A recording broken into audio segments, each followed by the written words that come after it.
Ladies and gentlemen, thank you for joining us for today's State of the Union of the Two Towers.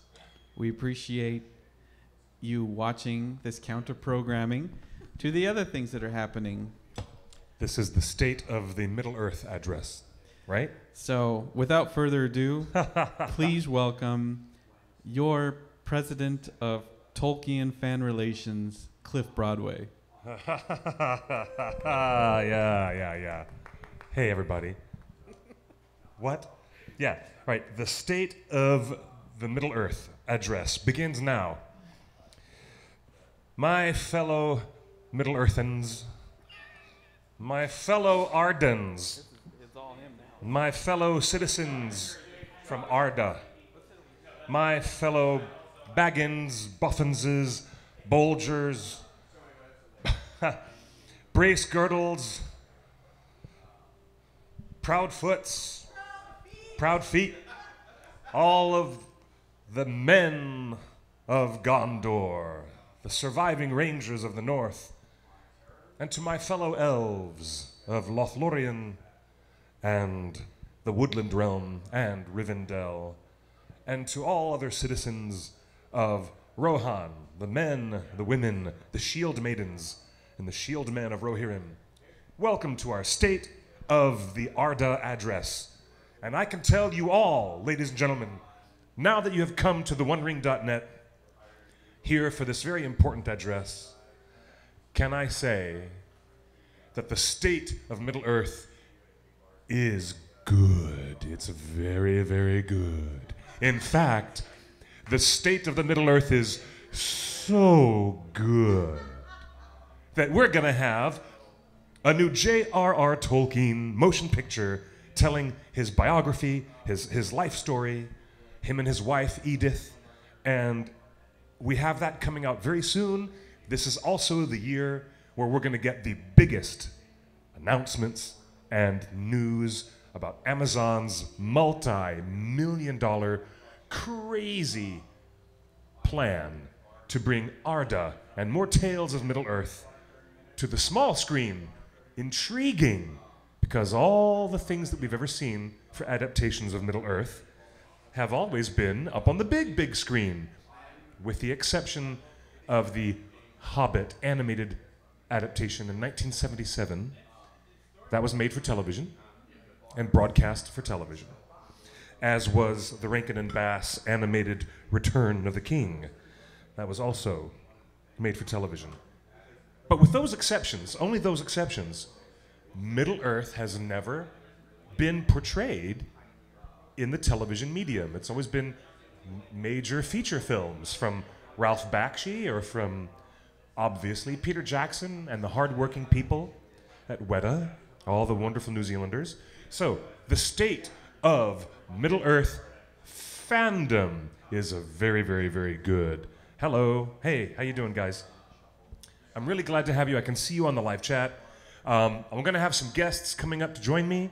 We have some wonderful people here. And Justin, my co-host, is hiding in the background because actually what I need is two people sitting behind me. Like I need two people sitting behind me constantly smiling and clapping at everything that I do. And since I don't have a vice president or a speaker of the house behind me, I should have a co-host and a special guest just to stand behind me and clap. Give me a laugh track, yeah. Give me some canned laughter for all of my statements. Hi, everybody.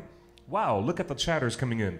I want to say hello to everybody on Facebook, YouTube, Periscope, Twitter Live, Twitch.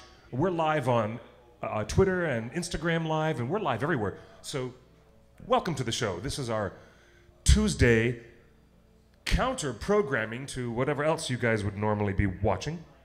And that's funny. All right, you guys, come on, set this up. All right. We need to talk about a few things that are of importance to this great world of Middle-earth, Arda, and we need to talk about some of our policies. It's okay to agree to disagree. In this world of Tolkien fandom, we're going to agree to disagree on some things. Okay, look, Look, I've got my Speaker of the House. Now I need a VP. Dennis, I need. Yeah, okay. I need someone behind me to even look solemn.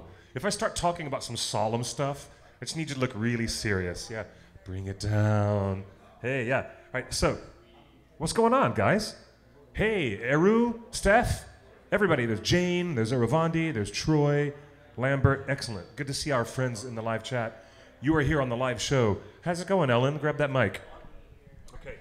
So I don't know how much longer I can continue this gag until I start running out of... It's a good gag. I don't know. We're going to see what we can do. Okay? Got to do what you can do. What happened? Nothing happened. Nothing happened. I'm doing a spoof of the State of the Union address, okay? Here in the United States, this our is not a president spoof, okay? is currently... Nice meeting you too. Is currently giving his State of the Union. So thank you. The creator and director of that. Star Wars, a documentary, Dennis Prazawa. Ladies and gentlemen, Dennis. he's right there leaving. We're at Scum and Villainy, where we have a lot of live people. Hey, there he is. Yeah, stick your head in the camera. There's Dennis. Hey, how you doing, Dennis? So if you guys are Star Wars fans, definitely you're familiar with Star Wars, Mr. Dennis Prazawa's awesome documentary indie film. And hey, what's going on is we're counter-programming, okay? I think that the new tax breaks that we gave to the Rohirrim are really not going to work, okay? Because somebody has to clean up all that horse poo. And we gave too many tax breaks to the Rohirrim, so we're going to ask King Elisar to rewrite some new tax policy so we can at least clean up the roads and get the horse pucky off of the roads. Yay, that's democracy. Yay, all right. So we need to reconsider our tax brackets because, you know, now our constituents, the Rohirrim, might disagree. Our friends on the other side of the aisle and Rohan might disagree. But we need to clean up the horse pucky off the roads. So we're going to change... We're gonna thank you. This is bad. We're gonna change the taxes. Okay. What's the next thing? Okay. Oh wait, another difficult subject we should parody. I don't know where I'm going with this. Okay. The terrorist orcs. Huh? Those terrorist orcs. Oh, the orcs. Yeah, the terrorist orcs who are causing terror. Terror throughout the land. We're gonna make sure that we improve our funding of security along Mordor, because even though the ring was destroyed and even though Sauron was defeated, still King Elisar has the problem of those few leftovers. There's just a few orcs that just didn't die, and they're kind of like hovering around, and like highwaymen, they're attacking travelers at random on the road, right? So we have to do something about the making our traveling safe in between Ithilien. If you're traveling through Ithilien, we're going to clean this up. We're going to have a whole new policy to get rid of the orcs, I guess. I don't know. Secure our borders. We're going to secure I guess we're going to secure our borders of Ithilien going around Gondor. Oh my gosh, we're really doing this. Why are we doing this? I don't know why we're doing this. Okay. I think this was Justin's idea. Okay. We'll blame Justin. All right, Janie, you're right. We need to have fair living wages for the stable hands in Rohan. Definitely. Well, yeah, you know, they deserve fair living wages, but we also have to clean the horse pucky off the road. This is getting so bad. I'm wandering into the thickets here, and I probably don't want to go any further. It's okay. It's brilliant. The state of Middle-earth is good. It's really, really, really good. Yeah. So all we got to do is send out a search party for those missing blue wizards, because they're still missing. Oh. So yes. I promise. Not by my executive order, because I'm not president of anything. I'm just a guy delivering the news. But we're going to have, we're definitely going to have, what was I saying? This joke has gotten so bad. Executive order on I don't have executive orders. Putting out a search party for okay. the missing now, wizards. The search party has to be funded by something. Okay, and I understand that we have enough in the budget. without an entire kingdom shutdown, okay? King Elisar has told me personally that there will not be a kingdom shutdown ever again. Yeah. Because we actually have enough in the budget. We're going to send out a search party for those blue wizards. This Great. is so bad. This is getting really bad. Oh my gosh. gosh. Okay. Careful. This is getting bad. And when we find the blue wizards, we're going to make sure that they can be assimilated naturally into our culture. We're going to make sure that they get all the programs they need so that they can help us help themselves. Okay, this has gotten really bad. All right. By the way, the state of the North up in Erebor and up in the northern, the Withered Heath. Well, we need some improvement. I think we need some border security on the Withered Heath because the old dragons are coming back and they're starting to pester the Beornings, you know, the wild Beornings, the descendants of Beorn who are living in the north. So to keep the dragons under control, I propose a fence, a net, a wall, a net, all right? We're going to get wall funding. No, it's going to be a net. It's going to be a big net. We're going to stretch it up over the tops of the mountains, and there'll be a net that will catch them as they try to fly over the mountains. Yeah, how do you think that? All right? Build a grand? Oh, okay. All right. According to my co-host, Justin, who's supposed to be sitting here behind me, behind my left shoulder. Imagine this is getting Justin so bad. Right here. This is getting so bad. Did someone... I don't know. What's going on is just me being stupid. All right. The joke has to come to an end. Anyways, we're really glad. Yes, Cliff is giving a state of the Union of Lord of the Rings. The state of Arda. All right. Yes.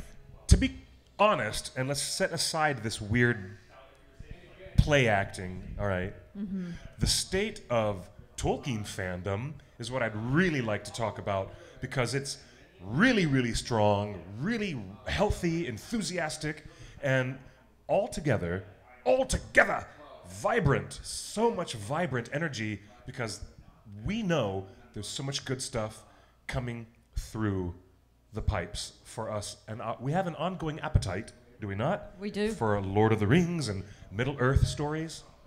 Rumor has it. What are you doing, Rumor Cliff? has it. Cliff, what is that? What are you doing? Adele. Oh, Rumor has it. Okay. Rumor has it. Anyways, okay. Rumor has it, from what Justin is telling me, sorry we had to do that bit, That's okay. that EA Games, Electronic Arts, who once had the license for Lord of the Rings video games, there's a rumor that we're hearing that EA Games is circling around the Tolkien estate again to get the property for Lord of the Rings, to get more video games and more content out. This could be very interesting. This could be very, very interesting. Well, that's going to be a big deal. It's huge. You know, once that gets settled, certainly EA is one of the biggest video game companies around. And they have under their belt a lot of success. Yeah, with absolutely. Previous EA games that they've done. I mean, really. The Battle for Middle-earth? Yes. I'm telling you, yes. Okay. All right. I'm telling you, it's going to be a great year for all of us Tolkien fans. First and foremost, is it Lionsgate? No, it's Fox Searchlight. Mm-hmm. Fox Searchlight is getting ready to pounce on theaters with the J.R.R. Tolkien biography story, the feature film. Woohoo. Directed by Dome Korokowski, the famous director from Finland. He is Finnish, which is a great connection because Professor Tolkien was inspired by Finnish languages. Yeah, thanks, yeah. Oh my gosh, Leah, that's terrible. Hello from the other side. Oh no. Kay is like, hello from the other side. I'm not going to do any more Adele. No more Adele, okay? That was it. I hope you got it because that was the only that was Adele it. That was the only Adele impersonation you're for getting. tonight. But what's the release date? Are they saying May, Justin? The movie? Yeah, May 10th. Really? We have a date. We have an actual date. Yay. We're very excited. May 10th for the movie called Tolkien. And we're really looking forward to this because it's going to be Oscar bait. It's a really, really good movie. It's going to be really interesting. And they're releasing it around the same time as a lot of the other heavy hitters. Yeah. You know, Avengers is coming out right about that time. Whoa. And so clearly they have strong aspirations for it. Otherwise, They do. they wouldn't be putting it up against these big heavy hitters. And they probably also think that there's certainly some crossover there. Ladies and gentlemen, my speaker of the house, it's Ellen Monocrusos. Hey, welcome to the show, Ellen. Thank you, Cliff. What's really cool to me is that I just saw the incredibly powerful World War I documentary that Peter Jackson has created with his hardworking digital effects team at Weta. It is called They Shall Not Grow Old. And it is a remarkable film. I gotta give you my impressions of this really fast, because we're gonna see a lot of Professor Tolkien in World War I, and a lot of the scenes in the Nicholas Hoult film show us this transformative period, what happened in Tolkien's life when he was a young soldier, in the trenches at the Battle of the Somme. And when I saw this documentary that Peter Jackson made, I realized it is the single most effective companion piece to reading Tolkien's biography, is to see Peter Jackson's film, They Shall Not Grow Old, and you will be up close and personal, and you in the mud, in the blood, in the trenches, and you'll see exactly what a young John Ronald Reuel Tolkien actually went through. You'll understand much more clearly. I mean, you want to study Professor Tolkien's life, you start with the Humphrey Carpenter biography and his published letters. You've got to read the letters of J.R.R. Tolkien and his biography. Now add in the new Nicholas Hoult film, telling the story of his young life, and add in Peter Jackson's monumental work on bringing that World War I footage right under your nose. It is so visceral and so incredibly, whoa, really? That's what those boys had to deal with? When you look at it, I don't care what the review says in the New York Times. Get yourself out there. Do yourself a favor if you're a Tolkien fan and go and see They Shall Not Grow Old, and you will have an intimate understanding of what Mordor looked like in the young, very young, formative mind of Tolkien himself, John Tolkien, when he was in the Lancashire Fusiliers. He was in the Lancashire Fusiliers. Believe it or not, in the middle of Peter Jackson's documentary, there's quite a few interview bits with some of the same young men who, of course, when they were interviewed, they're much, much, much older and remembering what happened in the Lancashire Fusiliers. You want to learn the stuff about Tolkien? It's an excellent companion piece for any Tolkien fan.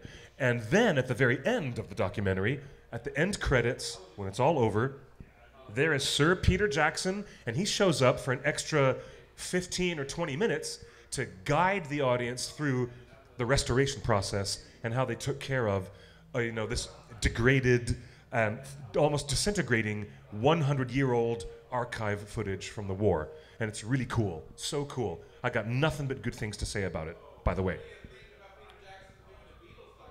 Now, okay. The Beatles doc.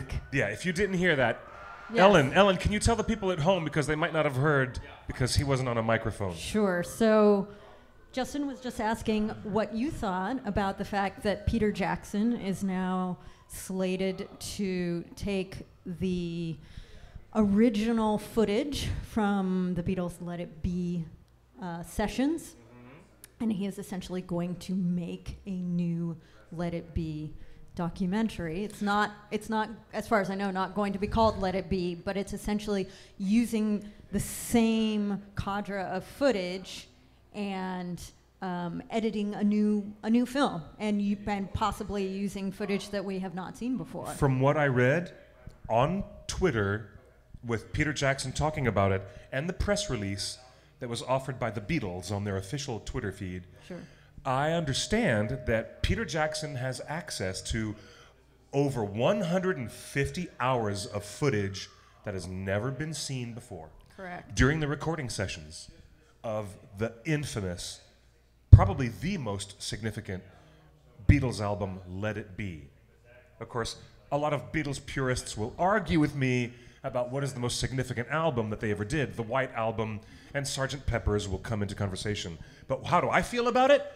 Justin, are you kidding? It's brilliant. It's brilliant. It's brilliant. I think I'm it's going to so be enthused. great. Yeah, I'm enthused Aren't too. you? I'm a huge Beatles fan. Me and too. I think that, Peter Jackson said that he felt that the original documentary focused too much on the strife between the band members Right. and didn't show enough of the creative process of the band creating a song from start to finish. And, Right. Unfortunately, the movie kind of came to symbolize seeing a band disintegrate before your eyes. You actually got to see how, four best friends and four of the most creative forces on Earth end up just working against each other and then end up having so many conflicts. And Peter Jackson didn't want to focus on that because he has now seen all of the original footage, and he thinks that it would be better served to show more of the creative process as opposed to focusing so much on the strife of the band. Indeed, he said that I was looking through these hours of footage and realized that there was a lot less strife and ugliness and upset between the band mates as everyone assumes there is. Right. And I think he said, counter to what you would suspect, we're looking at this footage and realizing that it's a gold mine of creativity to see how they were working together instead of focusing on the internal disagreements or fights that were, have become mythological. Right. Like up to the point where they did that performance on the rooftop. The reason why this 155 hours of footage was never used is because the moment of visibility that became so important related to this album was that rooftop performance, that famous one. So they decided not to use the footage. It's been buried all this time. All this time. Well, and I think it's great to see the evolution also of Peter Jackson's career, because I think this Beatles doc, the reason why he got this gig, in my opinion, is probably because of the success of the World War I documentary. I tell you what, that's and true. It's great because Peter Jackson started off as a very respected horror movie director. And he made some wonderful horror movies early on in his career. Yes. And then he started making more of the serious, dramatic pieces like Heavenly Creatures, which was fantastic. Yes, it was. And then out of there, he got Lord of the Rings, and then he became known as a fantasy director because then he started doing King Kong. He started doing a lot of fantasy pieces, and now his career is evolving again. Yes. And now he's becoming known for these documentaries. So it's fantastic to see somebody as talented as Peter Jackson really getting his due and actually being recognized and being able to do the projects that he wants to do, because so many directors end up getting pigeonholed into a certain genre. It would have been very common for Peter Jackson to have stayed in the horror genre and never gotten out of that. Luckily for us, he's gotten a lot of opportunities. He's made a lot of opportunities for himself, but he's, a lot of opportunities have come his way, and now we're really starting to see the scope of his talent. And I think that it also shows how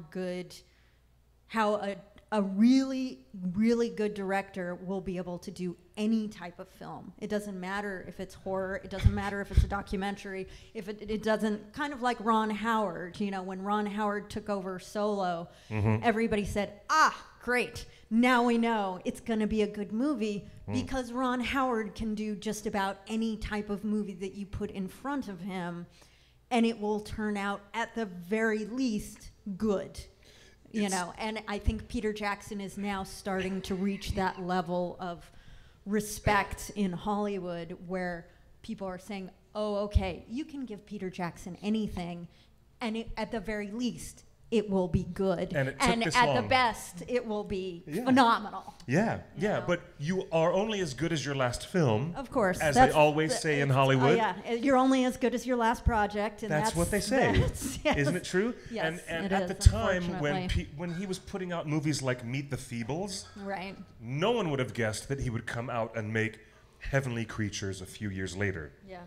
When he made Heavenly Creatures, I wouldn't have thought, okay, let's give him a J.R.R. Tolkien project and adapt to The Lord of the Rings. Right. I wouldn't have even thought that. But Bob Shea and Michael Lynn at New Line Cinema saw that. Yeah. They saw potential from his last film. Absolutely. From The Frighteners and from Heavenly Great. Creatures, Yep. they thought they saw potential. Mm-hmm. And look, nobody would have thought Peter Jackson had potential to do a Beatles documentary until his last film, where Right. he showed that he can really approach this kind of stuff Exactly. with sensitivity and with intelligence, right? Yeah, but now he never has knew. that scope. So now, Yes, he you know, does. even though of course his biggest project of all time has been Lord of the Rings and the Hobbit movies, Yeah. people are now thinking of Peter Jackson and thinking of documentaries. You know, people who remember the older films, the horror films, still remember him as a horror director. So that's great, because now at this point, hopefully, there's going to be no stopping him, and hopefully he really will continue on to be one of the big directors in Hollywood for the rest of his career. Hopefully it will continue, because he deserves it. I agree. I agree. But now I'm thinking of Jordan Peele, because Jordan Peele is also a really talented director and filmmaker. Jordan Peele is but amazing. we would never have suspected that something like, Get Out would come from someone with a sketch comedy background. What? It's the same thing. One guy does petrified zombies, and now you want him to do hobbits. Right. The one guy does comedy, now you want him to do horror. It's just, Wait. wow. Don't you want a microphone, Justin, so that we don't have to constantly... Do you want a microphone? Do you want to come join us? Someone hand him a microphone so that he can actually talk to the audience. I didn't hear you, sir. You want to come be on the show? The appendices. What about the appendices? What about the appendices? In the appendices, what? You mean the appendices of the home video releases of the 6 Middle-earth films?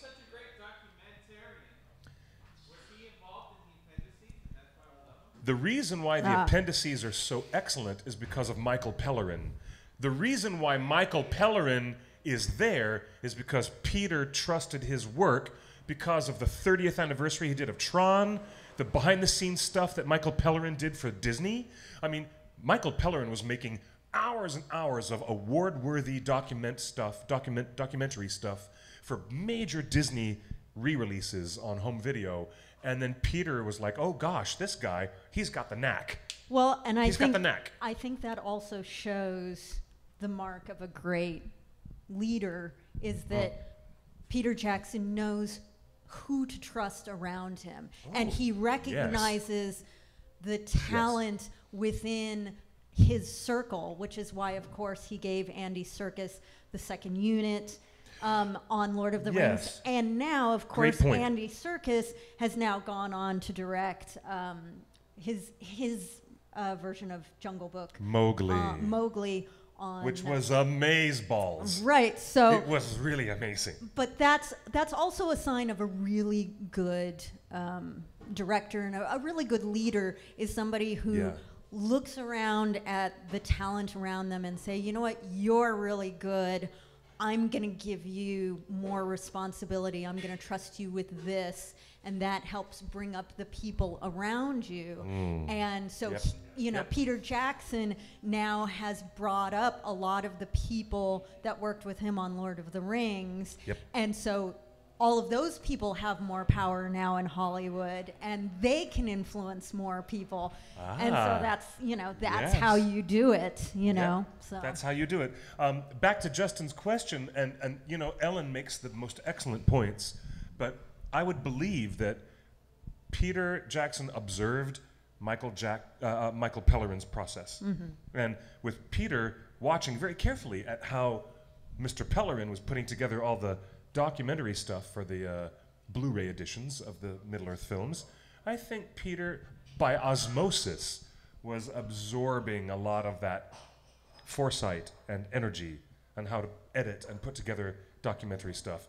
But really, some directors really do surprise you because they work on something brand new that you would not think would be part of their oeuvre, part of their, wheelhouse. And there they are. They do it. They do it amazing.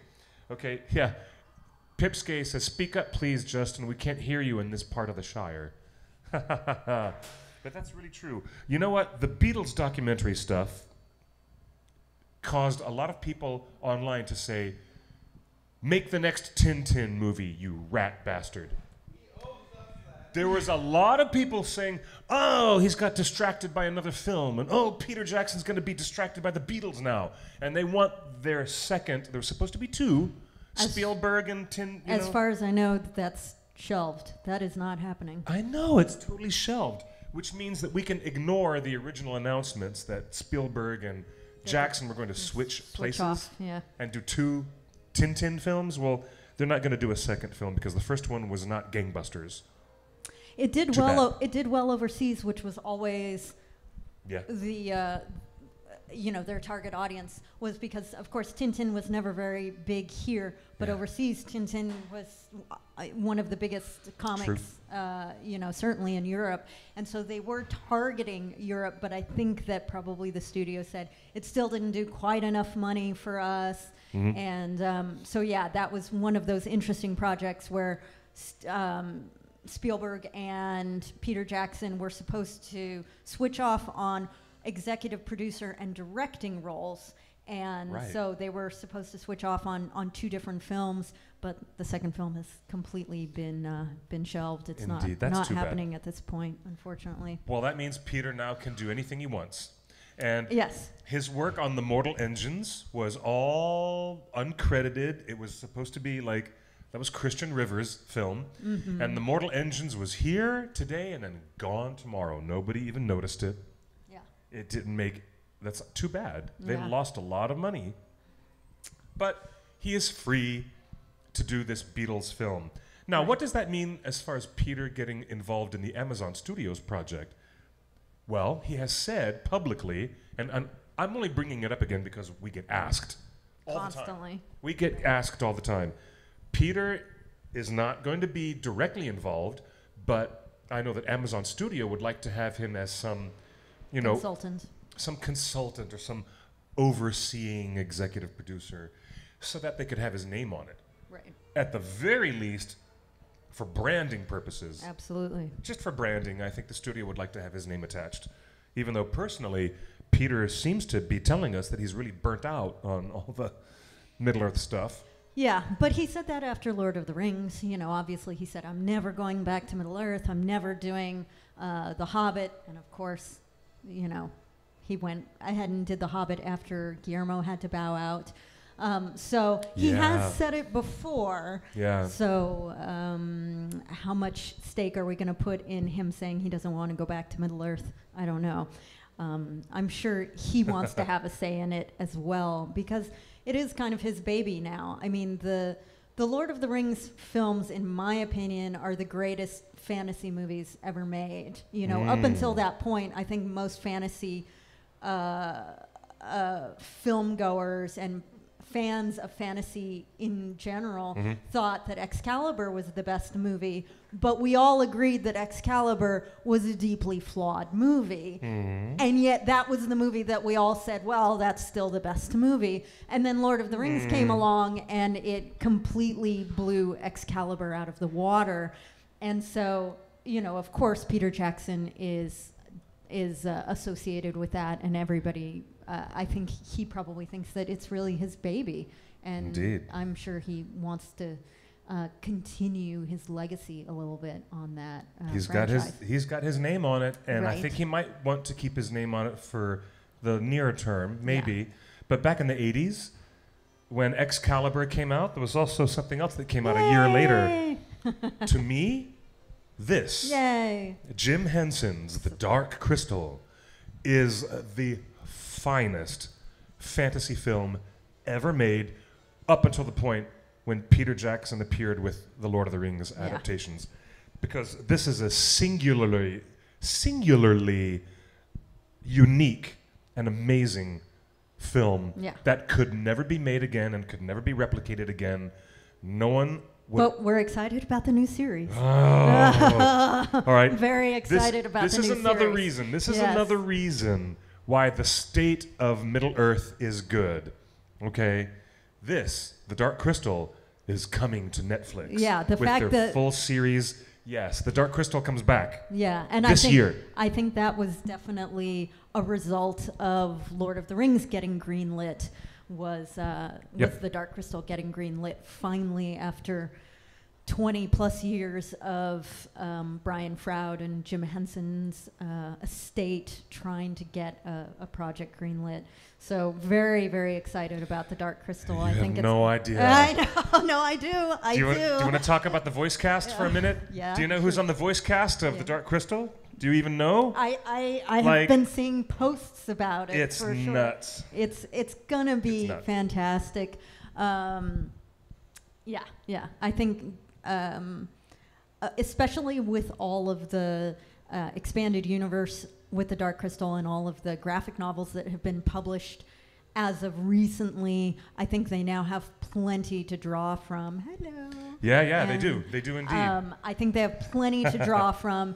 And there was always a good amount of mythology that Jim Henson had created for the Dark Crystal that you didn't get all of that in the movie, and he created so much that Brian Froud ended up publishing in his books. Brian Froud was the production designer. He was the one who created all the artwork.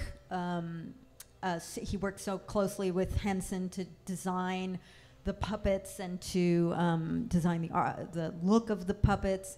And he has published multiple books surrounding the Dark Crystal mythology and his own artwork. And he's been wanting this project to happen for a very, very long time. So it's very exciting. It's going to be a good year for both science fiction and for fantasy, definitely. Here it is. I'm pulling it up on CNET. The Dark Crystal voice cast for Age of Resistance. You're not going to believe it, but maybe you will. Taron Egerton is the lead of one of the Gelflings, Ryan. Taron Egerton. And then there's Natalie Emmanuel. And believe it or not, Anya Taylor-Joy, who is so good. Remember Anya Taylor-Joy in Split and currently in M. Night Shyamalan's Glass? Right. And of course, she was in that other movie, Thoroughbreds. Oh, I didn't. Did you see Thoroughbreds? No. Boy, No. she was great in that. Believe it or not, there's more, because this is insane, okay? Mark Hamill. Yes. Yay. Mark Hamill joins the voice cast. Yay. The Joker himself. Yes. Needless to say, I know him from a few other roles. We have a few other roles, but hey, Mark he Hamill, was a fantastic Joker. He's the best. He is Joker. arguably the best Joker. Mark Hamill. Ever. This is unbelievable. Mark Hamill, Eddie Izzard, and then Helena Bonham Carter, Yay. Natalie Dormer, Yep. Mark Strong, Andy Samberg, and a big surprise casting, and I couldn't have believed it until I read it myself, Harvey Fierstein. Yay! Harvey Fierstein. That's great. Torch Song Trilogy. Look it up if you don't know it. Harvey Fierstein is going to be one of the Skeksis. Oh, it's going to be great. My gosh, this voice cast is killing me. It's going to be great. Okay, Dark Crystal, if you don't know it, I'm telling you, get the Blu-ray, show your kids at home. You need to educate the children. Please educate the children. As a little footnote to that, I would say the Dark Crystal is not appropriate for very young children. Not at all. It was not designed for very young children. It's not considered a children's movie. I would say if you have kids under 7 or 8, I wouldn't show it to them because that might be the limit. It is dark. It has, it's in the title, but the themes are dark. You do have very strong themes of good and evil, and so it can be intense. And I know a lot of people who said that they saw it when they were too young, and they felt traumatized by it because they didn't understand, their parents didn't understand that it wasn't a children's movie. It's not a children's movie. Like I said, probably if you have a child over the age of 7 or 8, they could probably see it. But if you have, a 5-year-old, I wouldn't show it to them yet. It's a little too intense in places. But it's so good, and it has such a wonderful mythology. And the designs are phenomenal. Anytime that somebody complains about how much easier it is to just use CGI instead of using practical anything in a movie, practical puppets, practical sets, or whatever, you can point to Dark Crystal because there was 99% of that movie was all practical. Every single creature in the Dark Crystal was practical. I mean, there are creatures that are taller than Cliff that literally required 3 or 4 puppeteers to manhandle. They would literally have different parts of the puppets, their arms and tails and their heads, and their heads and their eyes and everything. I mean, they're enormous puppets. They are beautiful. They're stunning puppets, and they're all real, and they're all on real sets. Yep. There's no CGI. The only thing all practical effects, everything. There's only about 1% of the movie which is animation, and that's they have like a couple of smoke effects. And there's one shot where the crystal bats are flying out of the castle. Sure, just one shot where they're flying out of the castle. And that's animation. But 99% of the movie is real creatures. It's some of the best filmmaking and incredibly talented people. It's incredible. Now, I never thought that. Well, I'm glad you mentioned Excalibur because it has a direct relation to the Lord of the Rings. Right. John Borman, the famous director of Excalibur, was so interested in doing the Lord of the Rings, but didn't get the chance because United Artists had given the story to Ralph Bakshi. Right. So Ralph Bakshi made his version, and because John Borman didn't get the chance to make it, he said, what else can I do as far as medieval fantasy that is very, Anglo-centric? Right. And that ended up becoming Excalibur. A very young Helen Mirren. Right. Very young Helen Mirren. Beautiful naked Helen Mirren. Beautiful naked Helen Mirren. Patrick Stewart, young Patrick Stewart, young Liam Neeson, and Nicole Williamson as Merlin. Yeah. An excellent performance by Nicole Williamson, who is famous in Lord of the Rings and Hobbit circles for putting out the recording of The Hobbit on vinyl in the early 70s before the animated Rankin and Bass Hobbit was ever made. Yeah, I mean, so certainly there's little connections between Middle-earth and Excalibur. They're all there. Definitely, if you've never seen Excalibur, it's worth seeing. There was actually a good period of time in the late 70s, early 80s, where there were several fantasy films being produced by the major studios, but of course, there wasn't enough of a history and there wasn't enough budget put towards most of these movies in order for them to rise anywhere near the level of Peter Jackson's Lord of the Rings. So of course you have to take that into consideration, that the budget was a tiny fraction of what Peter Jackson had. And so Excalibur, it has problems with the editing. It's a problematic movie. But it's still very, very good. I liked it a lot. I liked it a lot too, and it's considered the best telling of the Arthurian legend in cinema. It's really certainly. good. It's really good, I think. I haven't seen a better one. I mean, even the newer ones that have higher production values and certainly have more money, still for some reason don't quite reach the level of Excalibur. And Excalibur does touch on most of the parts of the myth of the Arthurian legend, and so that's the other nice thing is that you get the Lady of the Lake, you get his father, you get all of the major touchstones, and so it covers a lot, and that might actually be part of the problem. Is I think that they were trying to do so much, and they had so few resources to do it.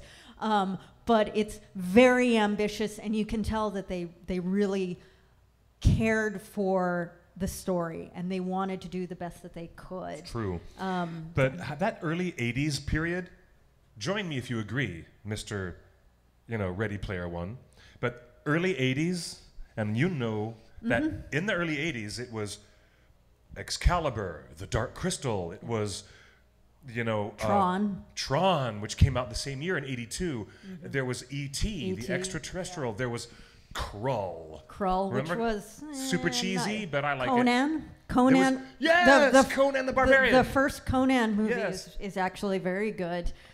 We really did get our nerd generation in the early 80s, didn't we? Well, and I think that's... we really did. Yeah, I mean, that's... Great. So great. That's part of the reason why I think nerd culture ended up becoming mainstream culture was because those of us who grew up in the early 80s and grew up with those movies all kind of said the same thing of, we want to see more of those movies. We've got you on the hotline. Hey, we're getting calls on the OneRing.net hotline. Join us.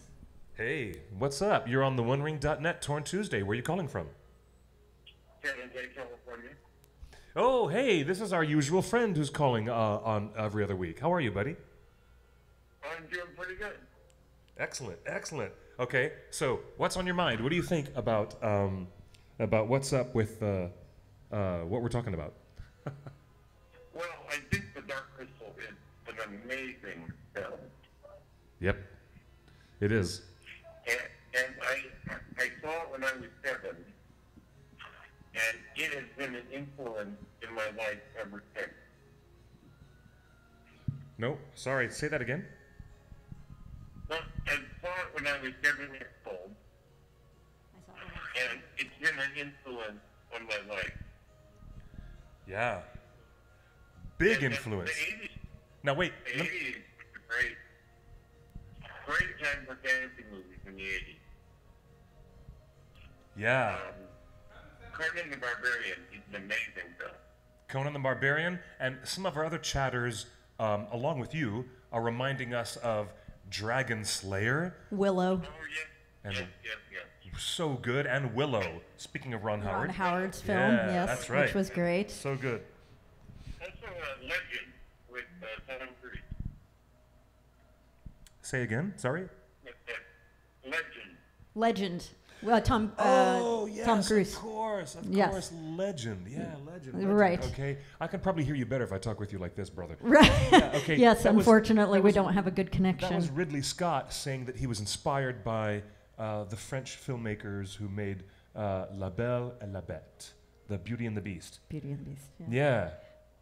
Yeah, no, so yeah, Ridley Scott threw his hat in the ring, but that was a very young Tom Cruise and Tim Curry in Legend. Do you guys remember that? It was so awesome. I think Tim Curry's makeup is arguably the best thing about that entire movie. If you've never seen Legend, check it out just to see Tim Curry's makeup. It's phenomenal, and it's Absolutely. probably the best he's devil in agreement. makeup. Yeah, He's in agreement. He's like, yeah, he's totally telling best you. Yeah. best devil Oh makeup my ever God. done. The best, ever. Yeah, evil darkness. Yeah. All right, for so, sure. all right, are you looking forward? Let me ask you one last question before we let you go. Are you looking forward to the Tolkien biography film coming out in May? Oh, yeah. Oh, yeah. Yes. Yep, it's good. I've seen it. Yep. I'm very excited. Yeah, it's going to be great stuff. Yeah, we have a really good year going on. Maybe if, with the end of Game of Thrones and the resurgence of the Dark Crystal and all these things that are going on, I think maybe 2019 might be something we look at decades from now as one of the best years for fantasy, you know. And look at, like... I certainly hope so. I agree. I totally agree. It's so awesome. Yeah, dude, thanks for being part of the show. Thanks for calling in. Oh, you're welcome. Bye-bye. Always a pleasure. Excellent. Yeah, how about that? And Troy just mentioned Labyrinth, of course. Oh, which yes. Labyrinth is also Brian Froud and Jim Henson again. Brian Froud, who was the production designer for Dark Crystal. Brian Froud, the conceptual designer as well. Yeah, and for those who don't know Brian Froud, he was an artist, a British artist who was famous for doing all kinds of weird little creatures, and he made a pressed fairy book, you know, which was a joke about little British girls who was killing fairies in her scrapbook and slapping the book together. It was called Lady Coddington's Pressed Fairy Book. I have that. I have many of Brian Froud's books. But Brian Froud is considered one of the preeminent fantasy artists of all time. He's definitely up there with John Howe, Alan Lee. You know, he's definitely up there. His artwork is gorgeous, and it comes from a very European place of the old mythologies and the old ideas of the beings that live in the forest and the beings from nature that live all around us. And I think that kind of sensibility really comes through in Dark Crystal, and to a lesser extent Labyrinth, but certainly Labyrinth is great.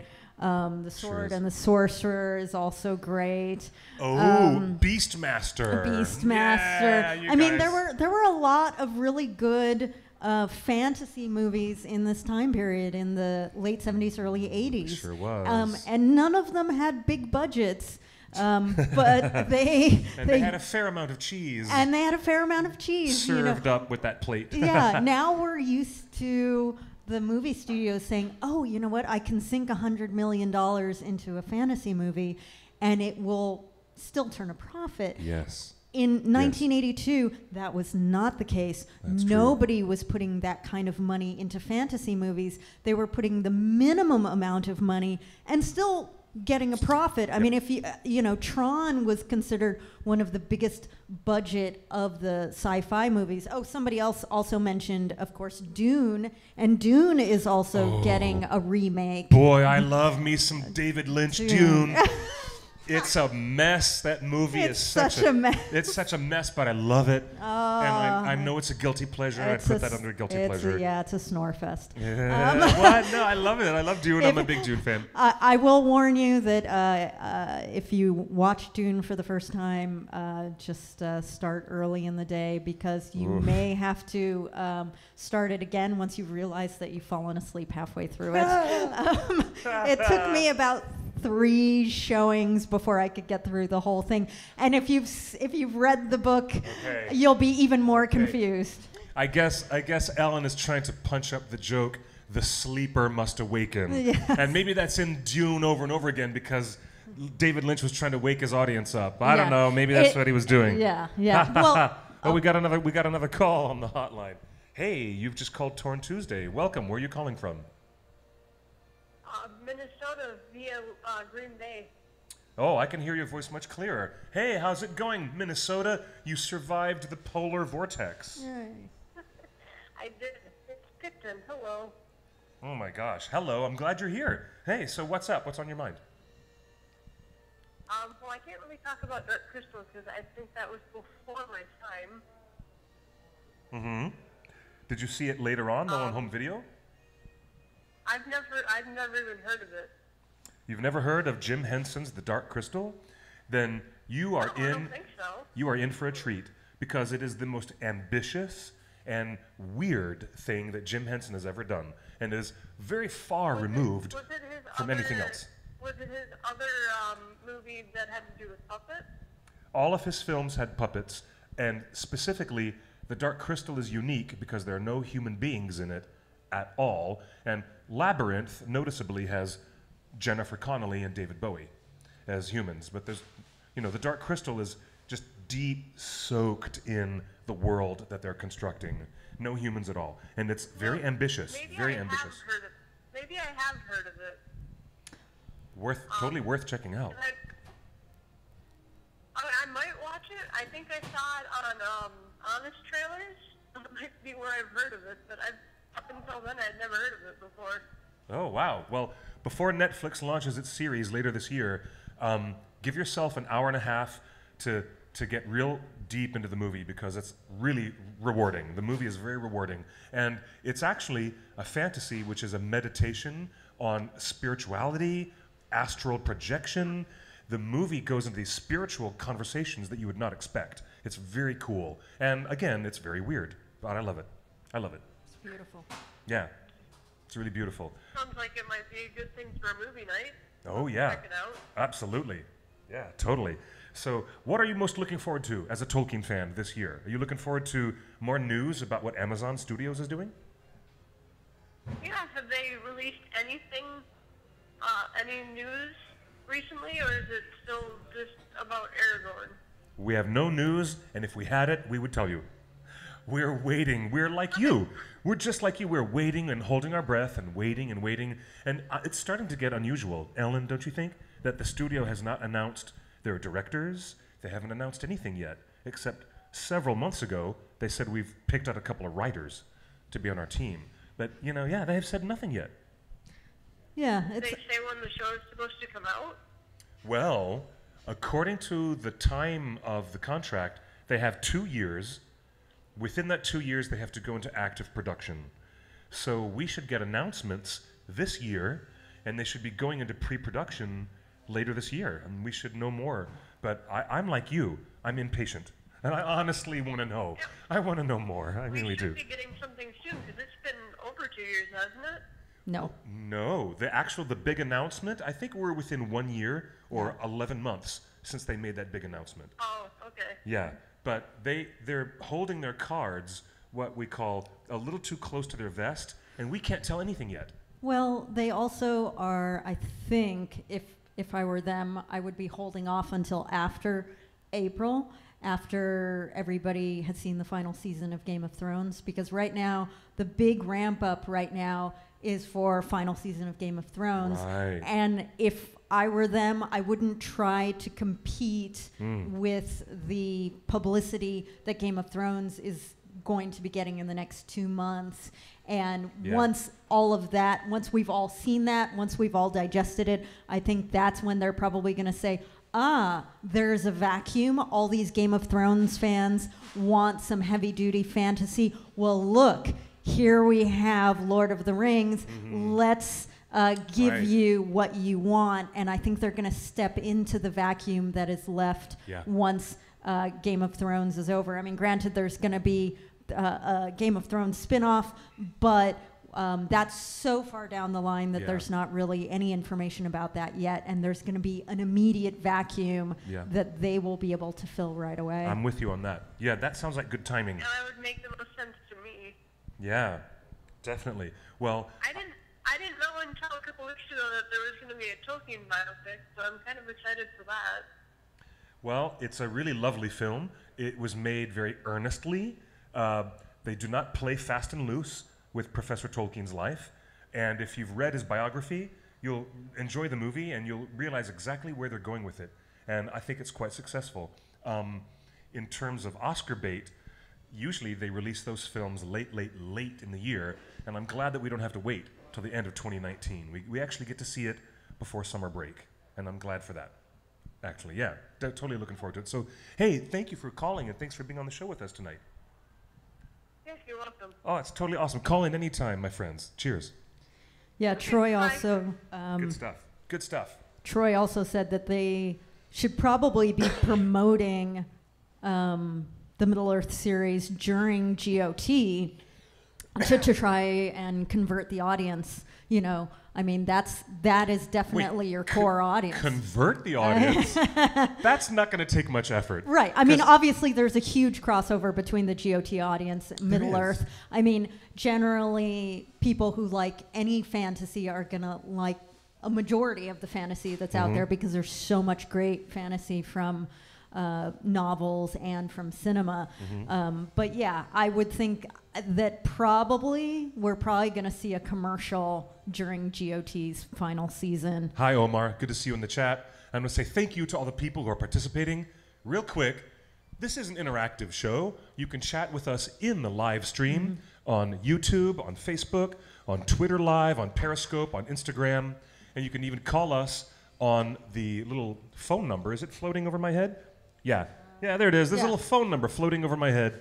That is the Torn hotline for the OneRing.net. You can text us and you can call. As you've noticed, people have been calling us on the show. Now, here's something that someone texted me on the hotline, and I want to get back to this. Noticing that They Shall Not Grow Old is not showing in any theaters in the Green Bay, Wisconsin area. Is it not getting a wide release? Justin, let me ask this to you. Didn't Fathom Events just do special engagements in major cities around the country before it was put into a regular theatrical release? Isn't that what just happened? That is what's happening. So in case you didn't hear, Justin, it's getting a wider release every week. It's expanding to more theaters every week. Week by so week. There is a possibility that it will come to a theater near you. If it's not already in the Milwaukee area, then it might be in the Green Bay area sometime in the coming weeks. Yeah. But keep checking. Keep checking. Because it's been receiving so much critical acclaim.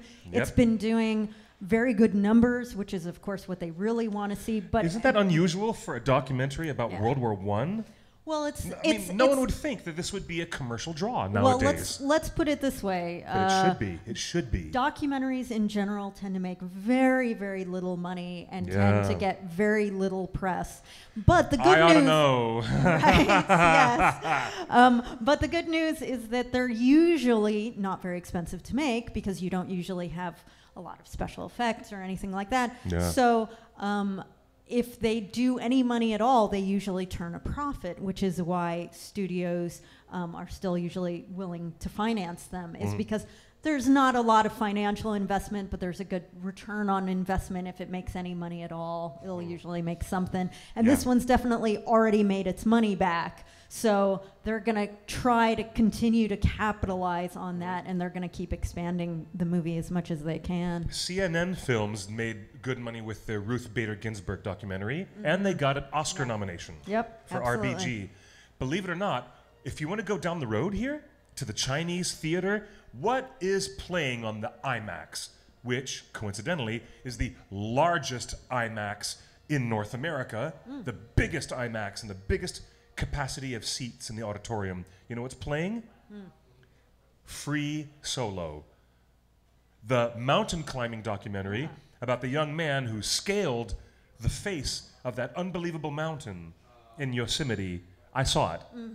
I saw that film in a regular 2D version at a theater, but I can't imagine seeing that footage on IMAX. So what's interesting now is that even though documentaries are traditionally have been low money earners, they are starting to get some more fluidity, maybe some more attention that they're getting. Well, I think that's also a result of Netflix, because the fact that Netflix has now invested in so many documentaries, and so many people have Netflix subscriptions that they're realizing it's very easy for them to see all of these documentaries, these really good documentaries. They have quite a repertoire of docs at this point that they're able to pull from. And so people are becoming more and more exposed to documentaries, which is great. And yes, Wizards, of course, another great 80s movie, as well as somebody asked earlier about a Matthew Broderick fantasy film, which, yes, was Lady Hawk, another movie that was good, a little flawed. If you haven't seen it, I just saw it maybe 6 months ago, and I was like, oh, I remember that this was better. But it's good. It's good. But again, we now have a very high standard. It's nice because we're kind of we're not only in this golden age of television. I mean, certainly the fact that we have 100 fantastic television shows to choose from, but we're also in this golden age of fantasy and sci-fi movies and nerd culture. Black Panther. Black Panther's a Best Picture nomination. Intersecting with nerd culture, with special effects and the technology, actually being able to do what filmmakers have always imagined. It's a golden age for these two things. Do you know what? I knew that we were getting to that point when District 9 got a Best Picture nomination. And District 9, I think, is one of the best science fiction movies ever made. It is, and so is Arrival. And Arrival also got a Best Picture nomination. Yes. The level of science fiction films and fantasy has gone up and up and up in quality, and the Academy Awards are noticing. Right. And we have entered into a new era of geek culture where everyone is just like Avengers, Infinity War, and the world blows up because they didn't know at the end of the film that Thanos was going to succeed. Right. Spoilers. Right. Spoilers. Yeah, well, if you haven't seen it now. Clapping. Are they done? It's just starting? No, I thought it was just ending. No, they started at 5 o'clock. Yeah, no. Oh, well, geez. Forget it. Anyways, whatever. So, hey, happy Lunar New Year. It is the year of the pig. I thought that I was a rooster for most of my life, and then I realized because I was born in January, I'm a monkey. No. So I'm a monkey. What are you? Wait, it's actually by year, not by month. That is correct. However, my birthday in the year of 1969 would have made me a rooster. A rooster. But I was born in the year of the monkey because I was born in January.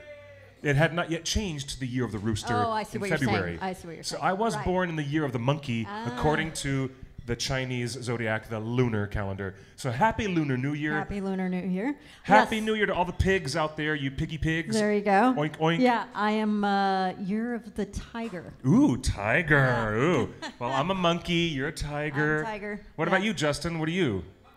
He's a monkey. He's a monkey as well. Yeah, Well, there you go. Wait, does that mean you're 12 years younger than me, Foo? Yeah. This Foo. Yeah. You're 12 years younger than me, right? That means you were born as a monkey on the next cycle. It's 12-year cycles. So from 68 to 1980, you were born in 80? Oh, Ready Player One. We got a maybe. Ready Player One. He's a child of the 80s. He can't admit it. I love the fact that, and thank you. Happy birthday to you, Omar. I had my birthday recently, a week ago. Happy birthday to you, Omar. What's really cool and amazing is that Justin keeps trying to hide his age, but when he makes these pop culture references, it betrays his age no matter how much he tries to hide it. Right.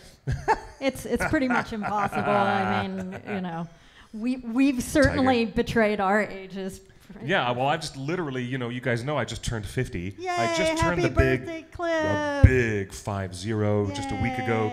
And we had a rager of a party right here at Scum and Villainy. It was a great party. And then I got to do a live show from my living room, and I was still hungover 2 days later after my big 50th birthday party. It was a good party.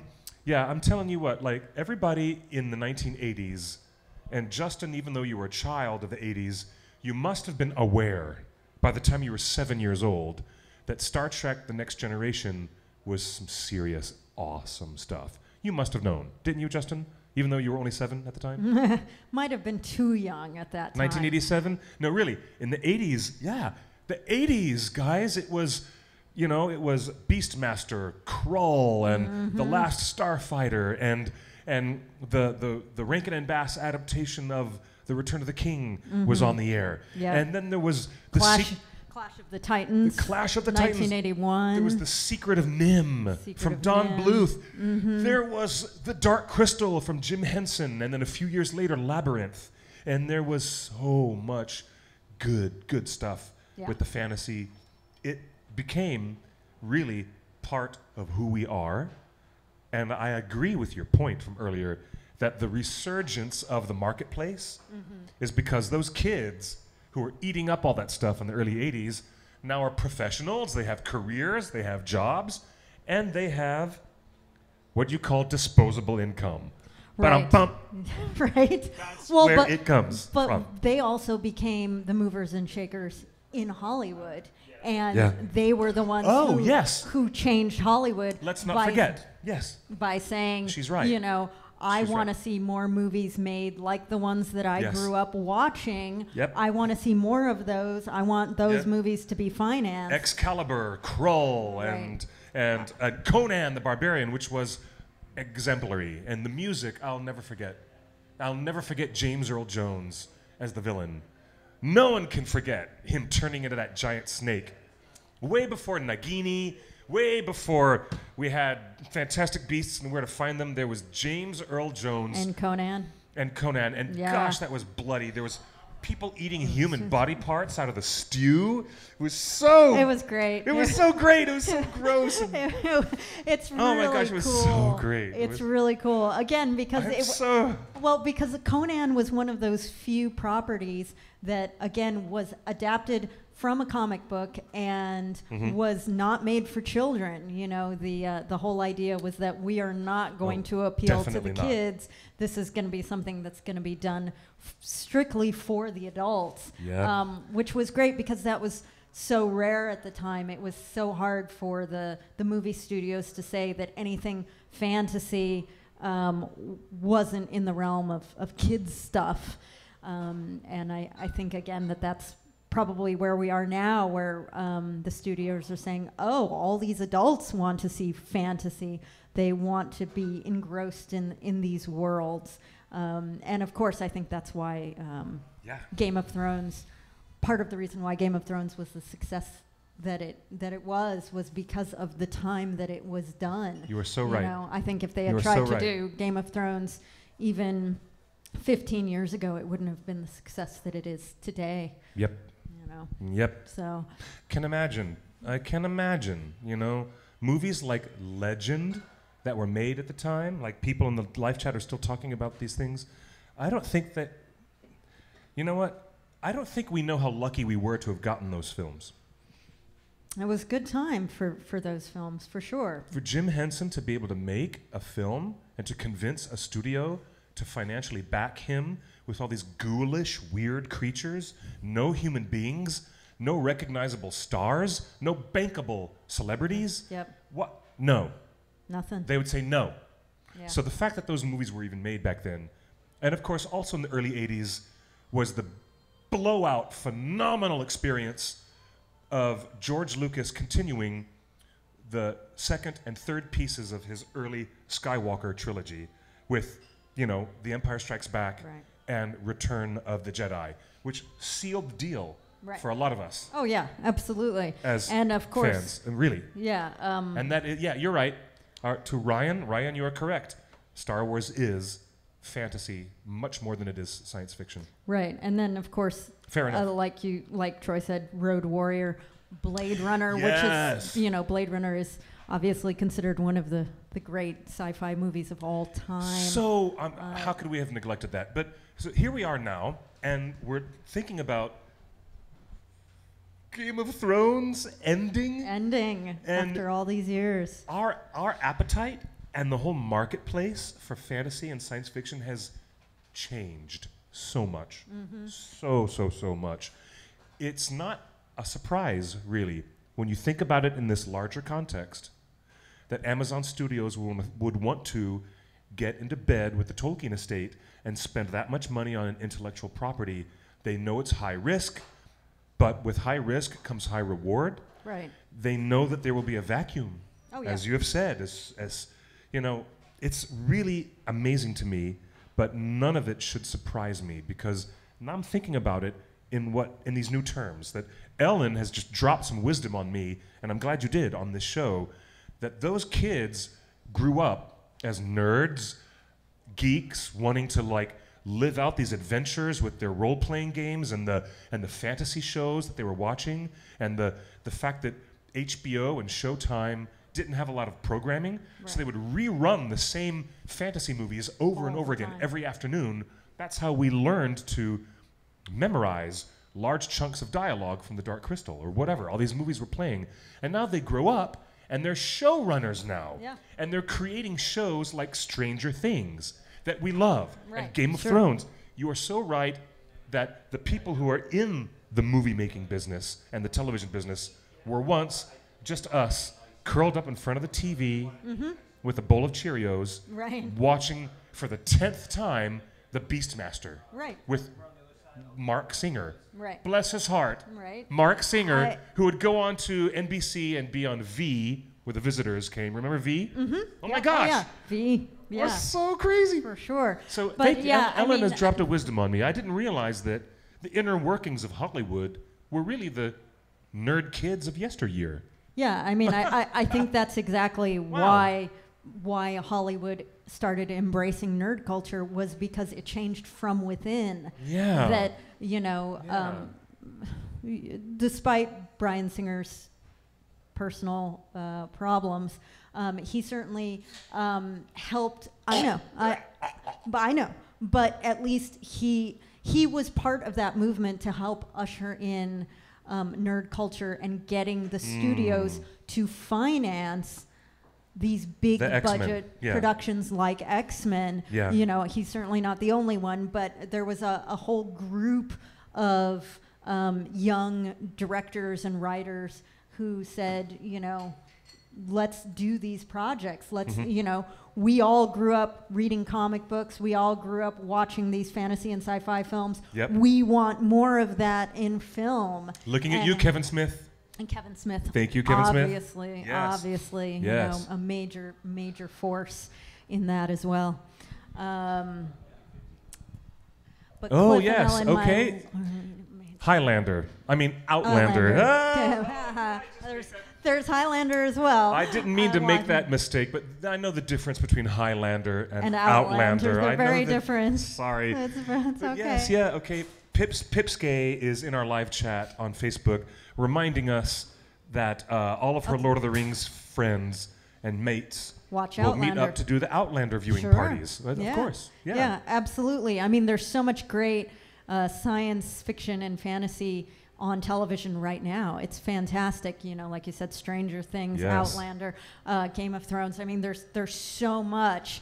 Yes, It's totally. absolutely a renaissance in television. I mean, anytime you ask somebody, so, you know, what good shows have you seen? And they'll literally give you a list of 20 shows, most of which you probably haven't seen. It's like, have you seen this? Have you seen that? Have you seen this? And it's incredible. So it's fantastic for those of us who grew up always wanting more of that and not getting it. That's so funny. You know, would you hold this for me? I got to do this for you, What? Ryan. Ryan in the live chat. Here, hold this for me, would you please? Are you ready? Yeah. Because I need my hands free. You be so kind. All right. You guys ready? Yes. In honor of those Wednesday nights when you were with your family, eating dinner in front of the TV, down in Fraggle Rock. Yay! Down in Fraggle Rock. Just had to do that for you. Thank you guys. Thank you. Here, we got another one. We got a live one here. Okay, seriously, thank you for all the Jim Henson love. Aw, okay, Fraggle Rock. I'll say this: if you guys are just discovering the Dark Crystal for the first time, like the wonderful person who called and said, "Wow, I've really never gotten down into that film," you are in for such an interesting and really, really off the beaten path type of a film experience. But I must recommend, if you're a comic book fan or graphic novels, whatever you're reading, pick up the new comic books from Archaea, because they have published all these Dark Crystal comic books that are fantastic.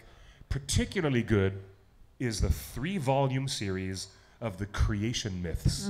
It's called The Dark Crystal Creation Myths. Go to your local comic book store. Please go to ask your local them comic book store. if they don't have it in stock, ask them to start Yep. stocking it. It's by Archaea Publishing. Yep. And it's really, really good. Have you read them? I You have? Yes. Oh. They're okay. really good. Yeah. When you start to understand that Aughra is the earth goddess, she's the earth goddess. She represents not just like, you know, the type of trope that she plays in the film. In the film, she's the wise Obi-Wan or Gandalf character who gives guidance to the young hero and pushes him further on his journey. However, when you read the comic books, you realize that she is more like Gaia spirit. Sure. Of She's the planet. also she also represents the trope of the crone. You know, the mother maiden crone.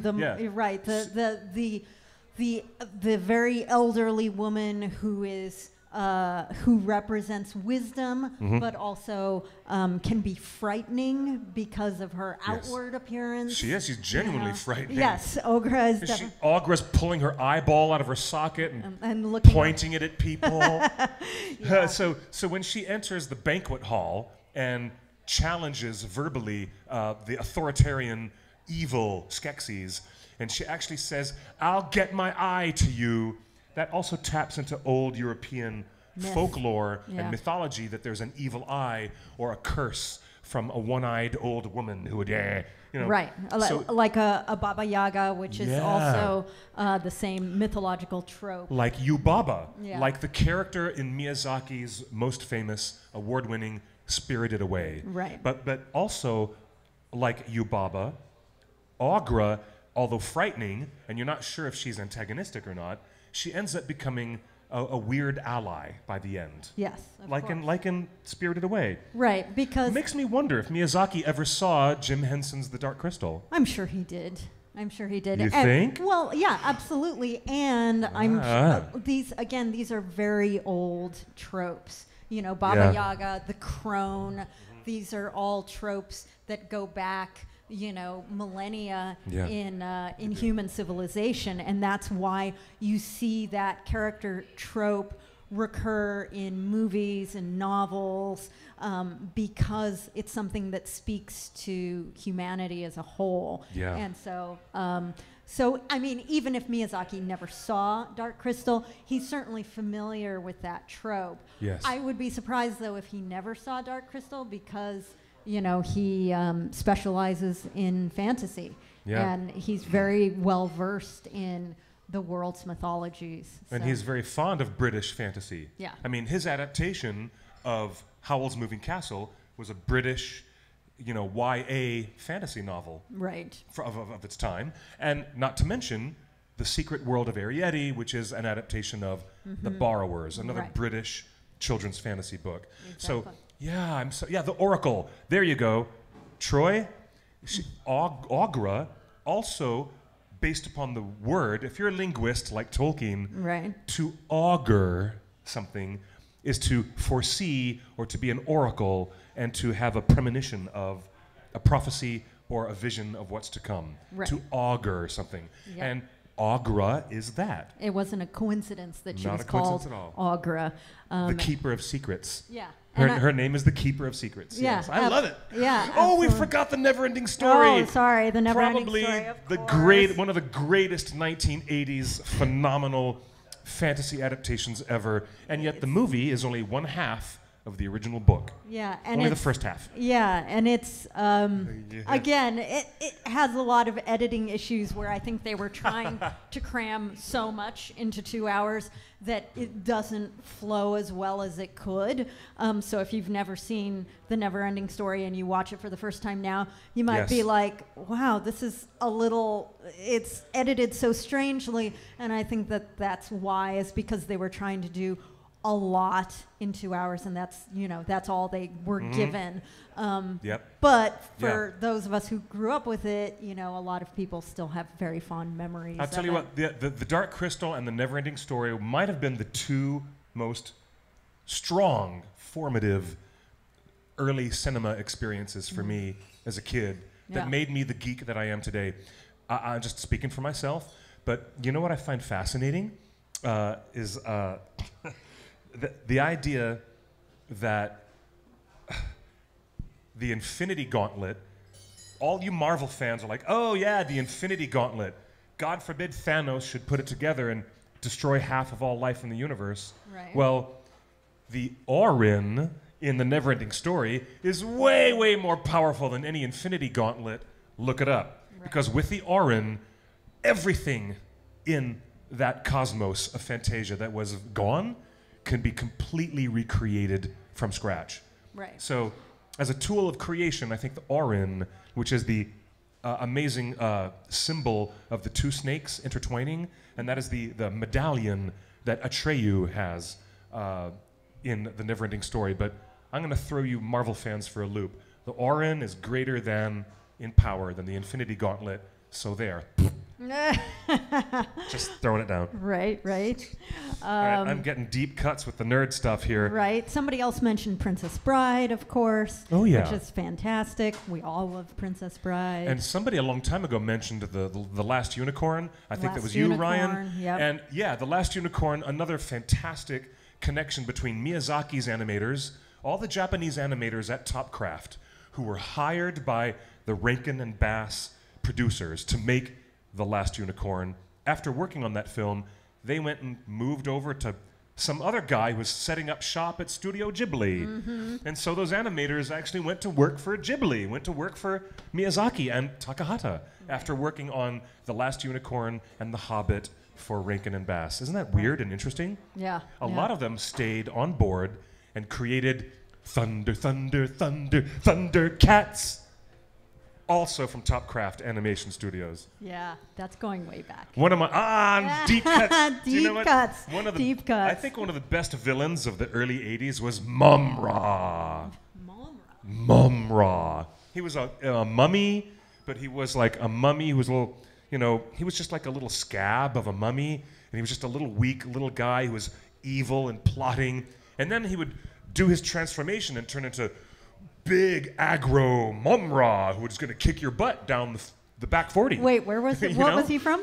Thundercats. Oh, he was from Thundercats. He was the evil I villain don't of the remember Thundercats. him. I haven't seen much He was Thundercats. Mum-Ra, the Oh ever-living. my God, Yeah, that's so funny. It was so cool. I love all that stuff.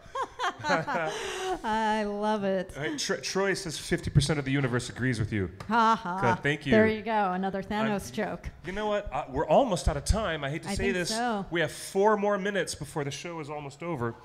And what else should we warn the people about? We should warn them. We should warn the fans. Oh. What should we sure. warn them about? Well, be careful of, Greeks bearing gifts. I don't know.